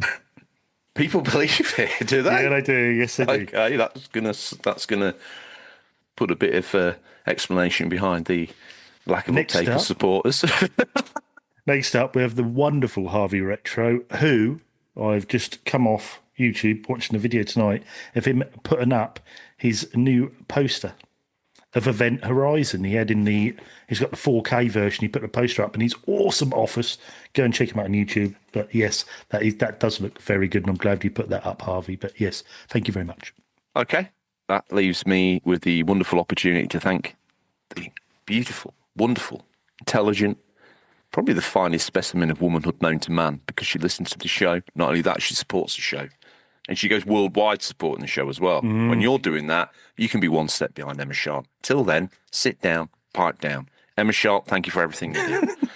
Actually, that is insulting to other people. I didn't mean that. I just wanted to big Emma up a little bit. Yeah. Yeah, we know what you meant.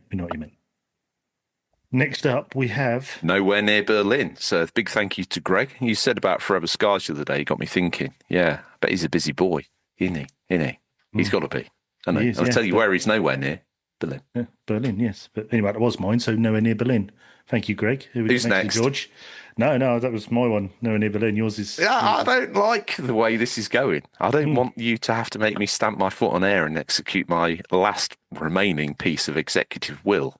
But I will if I have to. It's all part of the plan. You see, if we weren't on video, this would play out much better. But now they want the video. They don't want it to be a radio show anymore. This doesn't probably work out as well. No. But who we got next?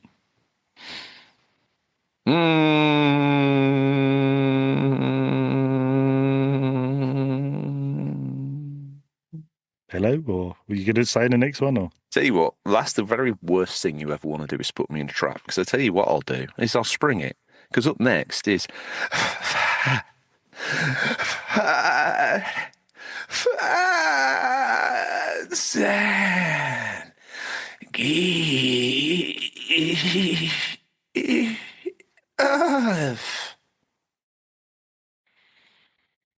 never get over that. That's going to haunt me in my dreams. Took the sting out of your tail, didn't it, Panya? Hey, what do you reckon to that? I took the wind out of me whistle. I know that. All that dancing up out of it, and here he turns. He just literally pulls all his wires out of his laptop as he tries to put his leg down in an authoritative manner. Probably move the camera as well. So if you're watching on the YouTube, you saw that video. Yeah. Amateur hour. Didn't happen on the audio show, did it? Anyway, next up we've got Mumsy. Thank you, Mumsy. Beautiful. So I can enjoy taking the RGT fan club for all it's worth. Thanks, guys. Wow. So, yeah, sorry about that. I wouldn't, if you finish your subscription, I can understand being insulted for all your hard-earned money you've donated to the show. But oh, wow. Yeah, so... Just them. Yeah, so I appreciate you, so thank you very much. I won't mock you. Next up, we have the second toughest man in the I don't think I'll ever recover from this, so good luck with it all.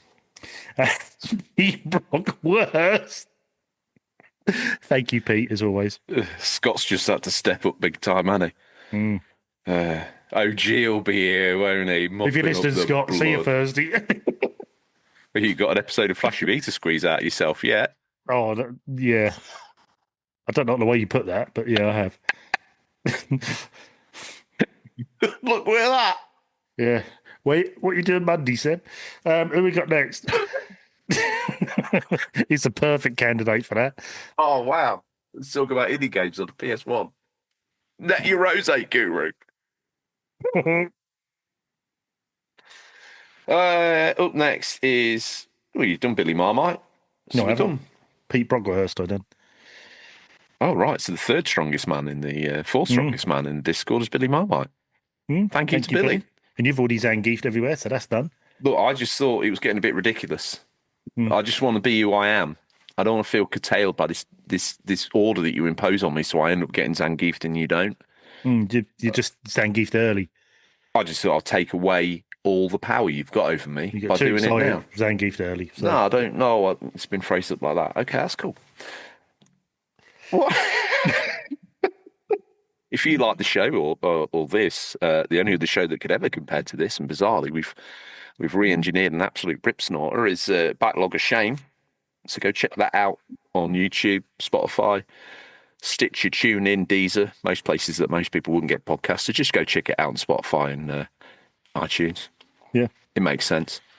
Or YouTube. Thank you to everyone that supports us. We do muck around.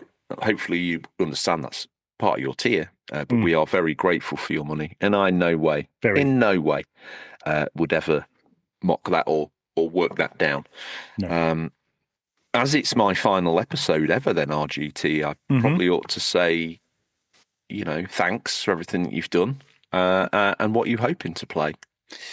Probably more Infamous. Must get some few more hours in your face. You're absolutely God. You're like waiting for me to say, no problem. I don't want you to go. You're an amazing host. No, I didn't expect it for a moment. So anyway, I play more Infamous. FF Rebirth, if I can get on it. I want to play a big stint on there because I'm really missing that game. It's so good. And probably, if I can, get on Full Void as well. The sort of home improvements are toning down a bit now, so hopefully we'll have a bit more time to play. So, Infamous definitely. We've just got the bedroom finished, ready for recording, so that's looking spot on. Thank you. Don't ever change that room. No, that will be changing. Don't you ever change that room. This is ridiculous. Look like I'm in a B&B. Don't you ever change that room. But yes, mostly looking forward to Infamous because something about a 10, 12-hour game really appeals to me at the moment. You can jump in, get it done, another one ticked off a list. So, and I'm enjoying the game, enjoying the PS3 immensely at the moment. Still keep You're playing that with the iOS. I've noticed that I've been calling it, I think I've been calling it correct on air, but I've been referring it to the Brookman Wingman or whatever. But this Retro Fight is on PS3. You put in the USB connector, works just the same as it does on PS2. Why are you not using the PS3 pad for this, though? Because I prefer the Defender. Wow. It's a better controller. In my eyes. How does it compare to a DualShock? It's more comfortable. Okay, maybe not so much the triggers. triggers they can feel a bit plasticky, the triggers, but I just prefer the layout. I prefer the size of it. I think the analog sticks are better. I prefer the analog sticks. So I tend to stick with it. And also, you don't feel like you're killing a dual shot. So, yeah. It's like a sacrificial pig. Yeah, basically. Right. Yeah. But I've got a few of their controllers now. I really do like them. I think it's the way to play the older consoles now. Get a more modern controller, and it does. I think it plays better when you've got those. And also, I find DualShock's very small. They do feel it now, don't they? I just kind of like it, really. It's like a wireless PS2 pad, isn't it, basically? What can get better than that? With my Gammon gauntlets, it's quite hard to hold a little PS2 controller. So PS3 controller, sorry. Did you just hold them really close to the screen, or no? Just they're either side of my head. Right. They're the Gammon gauntlets. So, feel sorry for any glove puppet you ever tried on as a kid. My God! Oh, ripped in half. Yep. From ear to ear. Anyway, what are you hoping to play, George? Oh, that's it. Right. Okay. Here we are. What am I hoping to play? Listen, I'm probably going to go crazy on the PS2 all over again. I need to just I just need to get a sense of what's right and what's wrong. And I'm just loving your dedication to research is amazing. Well, I also need to scratch into Your throat pattern's been destroyed. Well, that's being all over the place. If you're driving, staying away, it's a bit pain in the backside, isn't it? But yeah, hopefully a good night's sleep tonight. But definitely want to go out in a blaze of glory. So I'm thinking some PS2 or PS3 action. I've got a couple of things on the go. Tonight I just want something dumb and stupid, so I might get into that, carry on with that Space Marine game. Yeah. And then just see where I am across the myriad of titles. Really, I need to push home on Death Stranding 2. There's a couple of other games I kind of need to finish off. And probably a little bit of cast and chill. One thing I do need to reinvestigate is U-boat, but I might get my dad round for that. I think he'll appreciate it. That's lovely. That is nice. I've got a few other games. Thing is, he's a bit dangerous because he'll see it and he'll obsess over it. And you'll see him the next day and he'll be in a PlayStation 5 t-shirt. No, he'll just be round the house at like 7 a.m, like, what sort of time are you thinking of turning on the U-boat game? Like, bloody hell, Dad, not be till tonight. Oh, what sort of time? Like, I might want to play another game. Oh, okay, let me know if you want to play. All right, I'll play U-boat tonight. Then we'll end up like, I don't know, 3 o'clock in the morning, still halfway across the English Channel. Slow down. You're going too quick, Delhi. Jesus, Dad. Yeah. Back. Told you stealth. I'm asleep on the sofa doing a proper dog watch. Like, well, oh, George, it's your turn. Oh, right. Oh, God, Dad, what's happening? Contact bearing 210. Oh, right. All right. Air purifier, we're going under. George, we're going under. Hands me a bit of paper with loads of calculations. Like, there's your firing order, Dad. You just press go. Oh. Yeah. Oh, I'd worked out velocity and range, wind. Tidal factor. Oh, God. Yeah, so possibly that. I might save that and get a few bits squared away and then show him it and see where he wants to take that to. But yeah, that draws us to an end. Just want to say thank you again to everybody who supports, everyone who listens, everyone who's finding us now on the video. Yeah. Apologise again for the quality, but it is a bit of a show joke that this is as good as it gets. But here we are. We're here for the surely camaraderie and the gaming chit chat. It's my final show, as I say, a little bit of a bombshell to drop on you there. It's something that I didn't even know was happening. So I just want to say thank you to everybody for... Oh, you're rushing me on. Okay. Well, yeah, that's never fine. Mind, you know. That's all we have time for this week. Listeners, as always, thank you for your time. We look forward to the pleasure of speaking to you again next week. Till then, happy gaming. Remember, there's nothing wrong with being given the official control. It's what you do with it that counts. I might maybe try and leave a message on the Discord. Thank you, guys. I'll see you soon, RGT. See you later.